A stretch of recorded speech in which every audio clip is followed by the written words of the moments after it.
Vale, bueno, yo realmente había participado en un montón de competiciones en Kaggle y otras plataformas parecidas. Eh, Al final, si quieres aprender inteligencia artificial, yo creo que es una de las mejores maneras porque hay empresas que te plantean un problema, te dan ya los datos y entonces tú tienes que intentar desarrollar el mejor modelo para resolver ese problema. Entonces, lo bueno de Kaggle y ese tipo de plataformas es que te permiten ver muchos problemas distintos en un plazo de tiempo muy corto, porque al final pues, las competiciones duran 1 o 2 meses, entonces a lo largo del año puedes ver un montón de problemas distintos que en tu día a día en el trabajo no vas a ver, porque en el día a día en el trabajo pues casi siempre estás peleándote con el mismo problema. Entonces, pues para los que nos escuchan, si queréis aprender, hacer cursillos está bien, pero realmente como luego más se aprende es con las manos en la masa y compitiendo en Kaggle yo lo recomiendo muchísimo. Entonces, dicho eso, quizás antes de hablar de la competición de ARC, habría que explicar eh, qué tiene de especial esa competición, ¿vale?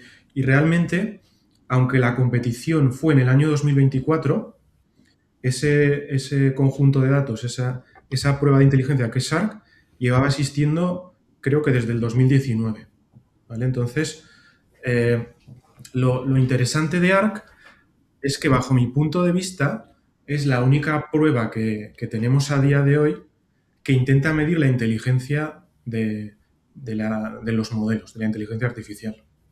El resto de benchmarks que se suelen usar pues para evaluar a los modelos de lenguaje, lo que miden es habilidad, pero no miden inteligencia. Y el matiz, y esto, bueno, el conjunto este ARC lo creó François Cholet en el 2019, junto con un artículo en el que describe un poco su filosofía. Y lo que viene a decir, muy simplificado, es que la inteligencia es la eficiencia a la hora de adquirir nuevas habilidades. Pero no es habilidad. La habilidad es el producto de aplicar la inteligencia. Entonces, cuando nosotros evaluamos a un modelo cómo de bueno es en matemáticas o cómo de bueno es en medicina, lo que estamos evaluando son habilidades, pero no estamos evaluando inteligencia. Para medir la inteligencia hace falta plantear problemas nuevos, problemas que los desarrolladores no hayan podido anticipar y de esa manera tú puedes medir cómo tu modelo se adapta a la novedad, que realmente es la inteligencia. La inteligencia es esa capacidad de adaptarte a algo nuevo y llegar a ser muy bueno en una tarea nueva que no habías anticipado. Entonces, las personas somos muy buenos en eso, podemos aprender a partir de muy poquitos ejemplos, pero el deep learning a día de hoy, pues, bueno, ya lo sabéis, para entrenar los modelos de lenguaje hace falta utilizar pues, todos los datos del mundo y todavía más. Y esto, o sea, nosotros Sí, eso. hemos criticado mucho los benchmarks, ¿no? En el podcast y al final lo que dices podría ser este como el benchmark más realista en el que podríamos basarnos para comparar de verdad inteligencias artificiales. Yo creo que sí, al menos esa es mi opinión. Y la razón es esa, que está diseñado, la forma en la que está construido es para intentar medir la inteligencia, ¿vale? Y aún no siendo perfecto, es lo mejor que hay a día de hoy, ¿vale? Porque los otros benchmarks, como tú realmente lo que estás midiendo es habilidad, pues una vez tú fijas un objetivo concreto o una habilidad determinada, realmente con Deep Learning puedes comprar un nivel arbitrario de habilidad. Es decir, si tú quieres que tu modelo, pues me lo invento, que aprenda a ser muy bueno en matemáticas, pues podrías poner a todos los matemáticos del mundo a escribir problemas de matemáticas y soluciones y luego entrenas el modelo más grande que puedas en esos datos y ese modelo, entrenado en una cantidad enorme de datos, va a ser muy bueno en matemáticas. pero realmente eso no es la inteligencia. La inteligencia es, dado un problema nuevo, ser capaz de aprender a solucionarlo lo más rápido posible.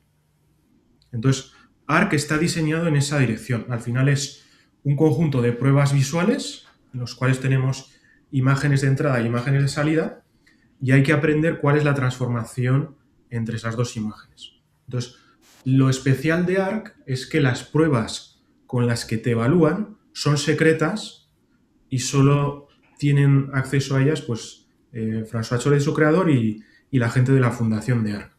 El resto de empresas no sabe las pruebas en las que te están evaluando. Sí que tienes unas imágenes de ejemplo que te sirven pues para entender qué tipo de problemas tienes que resolver, pero no sabes qué problemas concretos te están poniendo cuando evalúan el modelo. Claro, porque al final el problema de la mayoría de los benchmarks es ese, ¿no? Que al final, pues, la primera vez que lo hacen, a lo mejor el modelo es malo en ello, pero una vez que sacan nuevas versiones, se Claro. van sobreentrenando con las pruebas de los benchmarks y al final no sirven de nada. Eso es, por ejemplo, pues la primera vez que pusieron a poner a un modelo de lenguaje a jugar a Pokémon, pues quizás podía tener sentido si no lo habían usado en el entrenamiento, ¿vale? Si era como un experimento genuino, pues eso tenía sentido. Pero una vez ya pasó eso y vieron que tenía atención, pues todos estos laboratorios tienen muchísimos incentivos para empezar a meter Pokémon en el entrenamiento y lógicamente pues mejora, porque el deep learning es así, cuantos más datos le metes, mejores niveles de habilidad consigues. Entonces, la clave es esa, que siempre, si tú quieres medir inteligencia, las pruebas en las que te evalúes tienen que ser nuevas y en cierta manera, inesperadas para la persona que las va a hacer. Pasa lo mismo con los test de inteligencia que nos hacen a las personas. Si tú practicas y haces muchos test de inteligencia, luego te vas a que te examinen y lógicamente vas a sacar una puntuación bastante mejor que si fueras sin haberlo preparado. Pero de esa manera estás adulterando la puntuación.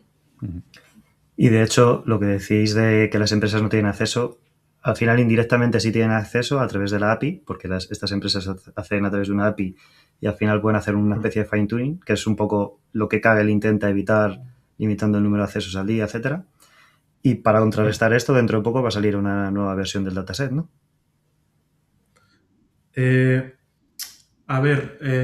Eso en cierta manera diría que no es... O sea, tú te tienes que fiar que la gente a la que estás evaluando va a ser legal y no se va a quedar los datos. Pero más que esa confianza, poco se puede hacer. O sea, la nueva versión que va a salir muy pronto, la versión 3, lo que hace es cambiar un poco el paradigma y permite medir mejor esta eficiencia a la hora de aprender, ¿vale? Porque la versión 1 y la versión 2, al final, son un conjunto de imágenes que siempre son las mismas. Entonces, pues para cada tarea, pues tú tienes pues 3 imágenes, 4 imágenes que te sirven para entender cuál es la tarea y luego una quinta imagen en la que tienes que generar la salida. Entonces, ahí el número de datos está fijo y la nueva versión que va a salir, la 3, pasa de ser algo fijo a ser algo interactivo, ¿vale? La versión 3 van a ser juegos. Entonces, la gracia de utilizar juegos es que tú puedes medir cuántas acciones ha tenido que tomar una persona o un agente para resolver el juego. Entonces, es una medida mucho más informativa que simplemente resuelvo la tarea o no resuelvo la tarea. Porque no es lo mismo resolver un juego en 100 pasos que en 200 o 1000 o 10.000. Entonces, debería dar mucha más información a la hora de poder comparar pues ese nivel de eficiencia a la hora de aprender entre las personas y las máquinas. Vale, pues si quieres, para la gente que no sepa lo que es ARCAGI y etcétera, si quieres, haz una introducción y luego si quieres pasar a contarnos tu solución que yo creo que es bastante interesante. Vale, pues nada, entonces Arc Agile sigue un poco esta filosofía. Entonces, la versión 1 tenía 800 tareas que eran públicas, ¿vale? Que las podía ver cualquier persona y utilizarlas para entrenar un modelo o para lo que quisiera.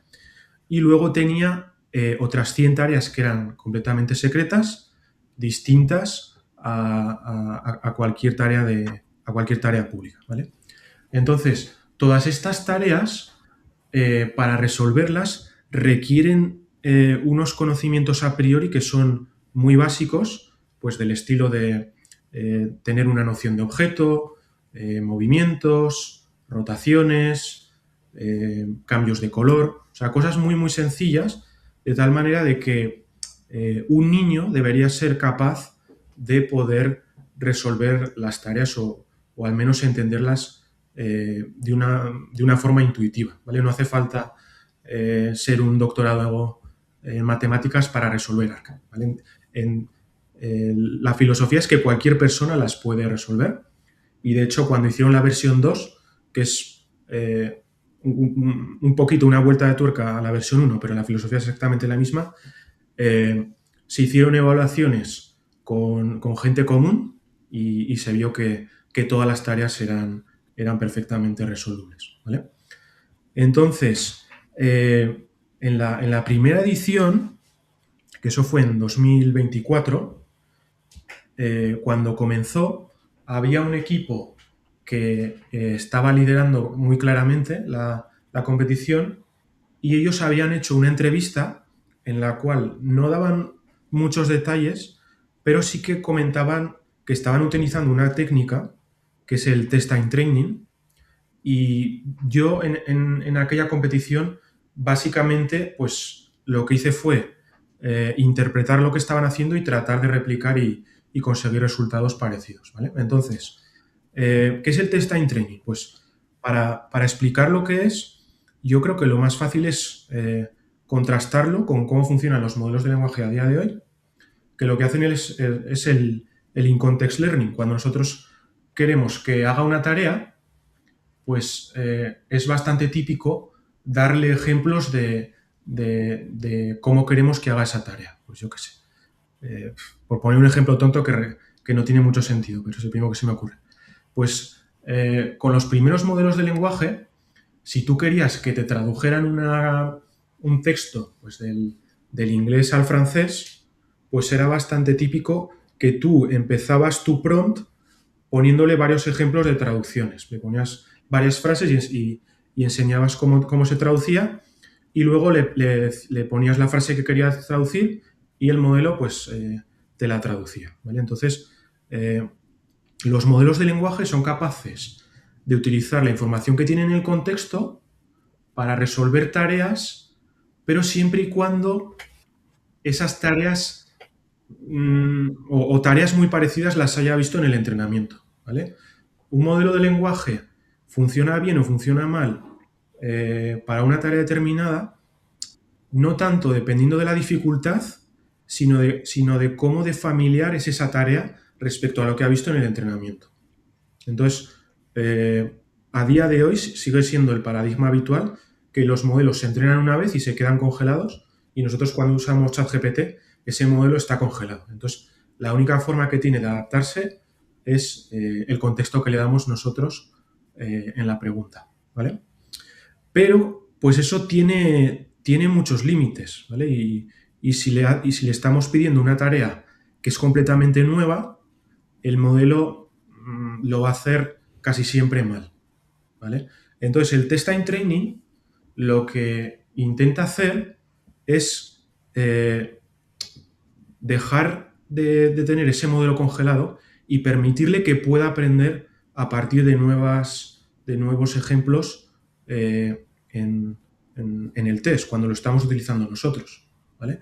Entonces, con ese cambio que realmente conceptualmente es bastante sencillo y está un poco en la línea del aprendizaje continuo, pues se podía pasar, en mi caso, de resolver en torno al 10% de las tareas a resolver el 30%. Entonces era un salto súper grande que y que realmente no había otra manera de hacerlo con los recursos que da Kaggle, ¿vale? Porque un matiz importante es que al final, en Kaggle, cuando tú ejecutas tu solución, pues tienes unos recursos que están limitados, ¿vale? Y si los comparas con los que se utilizan para ejecutar modelos de lenguaje por OpenAI o estas empresas, son mínimos. De hecho, cuando anunciaron O3, y O3 era así, O3. Cuando anunciaron O3 que casi había resuelto Arc, pues el dinero que habían utilizado únicamente para hacer la evaluación, pues estábamos hablando de que era más que el propio premio, ¿vale? Porque la competición de Arc que os había comentado en 2024 fue relanzada y se le puso un premio de $1 millón pues para ganar atención, ¿vale? Para intentar que el mundo de la IA pues conociera más ese benchmark. Entonces, OpenAI, cuando hizo el anuncio de O3, pues gastó más dinero en inferencia solo para resolver esas tareas que ese $1 millón en premios, ¿vale? En cambio, pues cuando haces un envío en Kaggle, pues estamos hablando del entorno de dólares.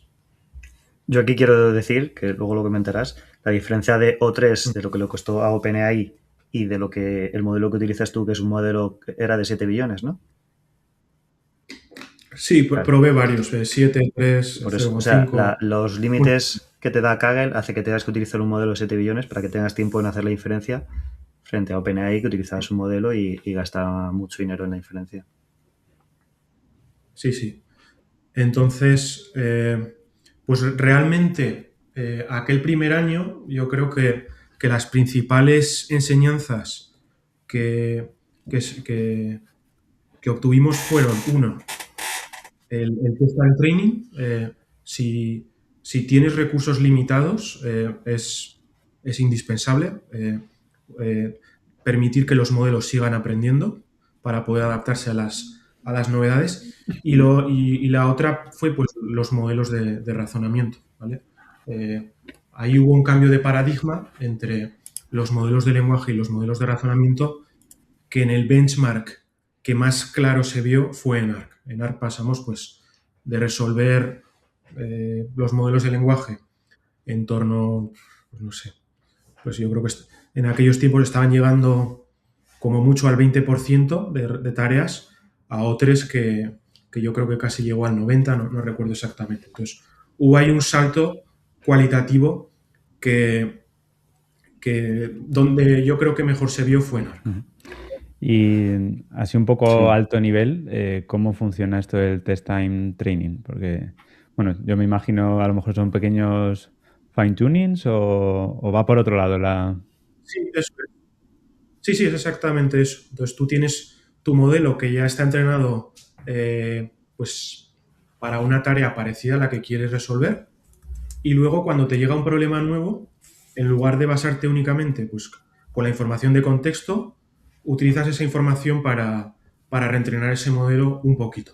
Entonces, solo haciendo ese cambio, que eso conceptualmente es una tontería, pero hasta ese momento no se hacía y todavía se sigue sin hacer. O sea, en el estado del arte de estas grandes empresas los modelos están congelados. Yo creo que eso en algún momento cambiará, pero a día de hoy el estado del arte es mantener los modelos congelados. Entonces, eso, tú tienes unos datos nuevos que te sirven como ejemplo, reentrenas ese modelo en esos datos y luego le pasas el problema que quieres resolver. Entonces, con eso se consigue una mejora muy importante respecto a tener Lo el que te iba a modelo preguntar congelado. precisamente es de esto. Si las empresas grandes no lo están haciendo, ¿por qué crees que no lo están haciendo? Y si puede ser porque este problema no vale para todos los casos, sino que para sus costes, eficiencias o lo que sea, al final supongo que será más rápido o más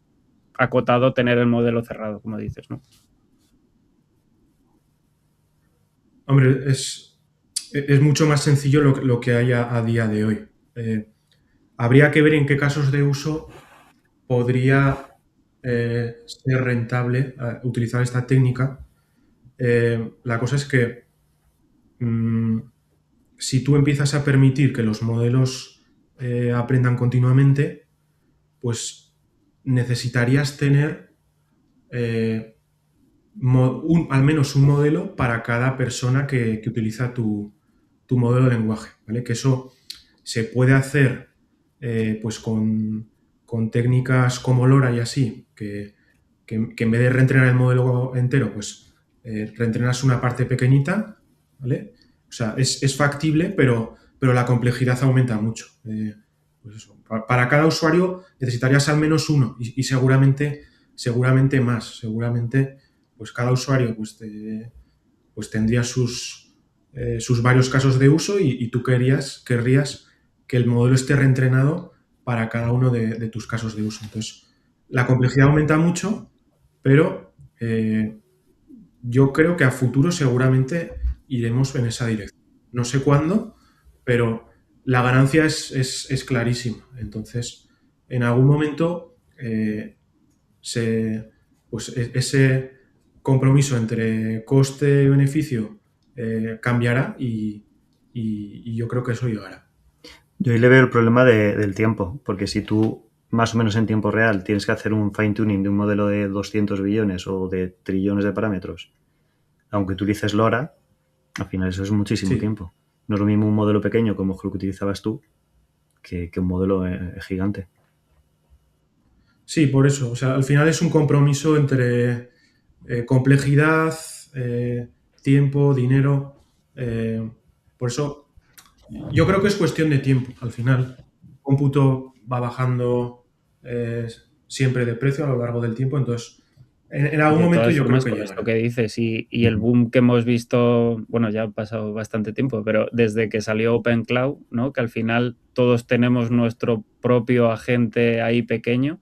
Sí que es verdad que por detrás tiene los modelos grandes, pero podríamos conectarlo a uno que tengamos local y reentrenarlo, lo que dices, para que fuera nuestro propio agente. O sea, entiendo lo que dices de que, claro, que si reentrenas el modelo para mí, pues te está dejando de funcionar para otra cosa para ti. Pero si lo llevamos al lo que se llamaba el edge computing, ¿no? Al final de distribuir cada uno sus cosas y que fuera, pues eso, Alfred, ¿no? para cada uno. Sí, eso tiene todo el sentido del mundo. O sea, si, por ejemplo, pues Apple lleva modelos de lenguaje a los iPhones, pues podría ser perfectamente que, pues yo qué sé, que por la noche está el modelo ajustándose y de esa manera tú no ves ese tiempo de entrenamiento y por el día, pues de repente se adapta aún mejor a lo que tú, a tus usos.